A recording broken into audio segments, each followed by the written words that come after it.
পরিষদীয় ইতিহাসে তিনি একটা উল্লেখযোগ্য নাম, একটা গৌরবোজ্জ্বল অধ্যায় আমাদের দেশে শুধু নয় গোটা বিশ্বের।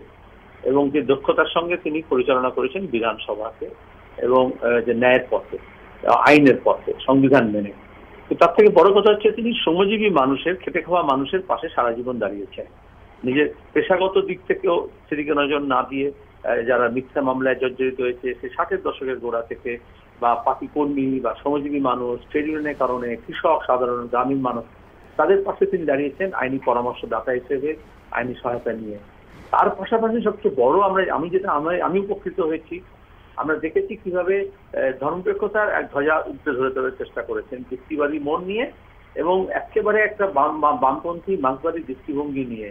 আজকে আমাদের দেশে যখন এই উগ্র সাম্প্রদায়িকতা, গোটা বিশ্বে যখন ধর্মের নামে ধর্মান্ধতা চলছে, তখন আমরা উভয়বিধ সাম্প্রদায়িকতার বিরুদ্ধে তাকে লড়তে দেখেছি এবং তার নেতৃত্বে লড়াই করেছি।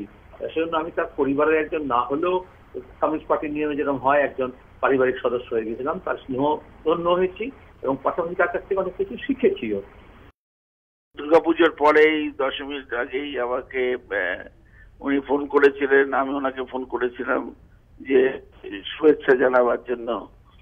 উনি জানিয়ে বললেন যে তুমি কি এত ব্যস্ত যে আমার সঙ্গে একটু দেখা করতে পারো না? আমি বললাম স্যার আপনার ওই 4তলা বাড়ি, আমার উঠতে কষ্ট হয়। বলে না না, আমি এখন 4তলায় থাকি, আমি নিচে চলে এসেছি। চলে এসো, একদিন আড্ডা মারবো।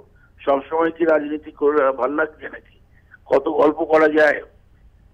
আমি বলবো যে একটা সংসদীয় রাজনীতিতে যদি হাতে খড়ি করতে হয়, বিধানসভায় কিভাবে কাজ, একদিকে যেমন পঙ্কজ বন্দ্যোপাধ্যায় সেই সময় ছিল তখন শিখেছি, তার দেখেছি কিভাবে করতে হয়। আর অন্যদিকে অধ্যক্ষকে সামনে রেখে, আসিম আব্দুল আলিমকে সামনে রেখে, বিশেষ করে 2006 থেকে 2011 এই সময় যেখানে তৃণমূল কংগ্রেস মমতা বন্দ্যোপাধ্যায়ের নেতৃত্বে মানুষের পাশে দাঁড়িয়ে আন্দোলন করছে, সেই আন্দোলন ভেতরে কি করে তার প্রতিফলন ঘটানো যায়, তোলা যায়, তা নিয়ে চেষ্টা করতাম। এবং প্রতিবারই হয়তো আমরা প্রতিহত হতাম, আমরা নেতাই নিয়ে তুলতে পারিনি, সিঙ্গুর নিয়ে তুলতে পারিনি, নন্দীগ্রাম নিয়ে তুলতে পারিনি, কিন্তু তার না তোলার পেছনে তিনি যে অকাঠ্য যুক্তি দিয়ে, তার যে বিধানসভা কার্যপ্রণালী দিয়ে যে আটকাতেন, দেখার মতন। এবং অসম্ভব পারদর্শিতা ছিল তার।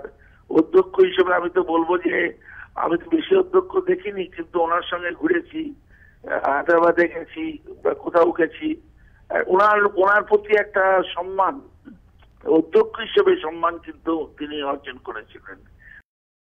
আমি বিভিন্ন ঘটনা শুনেছি এবং উনি আমাদের 75 বছর পূর্তি অনুষ্ঠানে এসে দীর্ঘ বক্তব্য রেখেছেন, তাতে উনি ওনার অভিজ্ঞতার কথা অনেক বলেছেন এবং পরিষদীয় গণতন্ত্রে একজন অধ্যক্ষের কি ধরনের ভূমিকা হওয়া উচিত সেই ব্যাপারে উনি অনেক আলোকপাত করেছেন এবং অনেক অনেক রুলিং উনি দিয়ে গেছেন। কিছু কিছু বিতর্কিত রুলিং হতে পারে, কিন্তু আমি বলবো দৃঢ়তার সঙ্গে তিনি বিধানসভা চালিয়েছিলেন।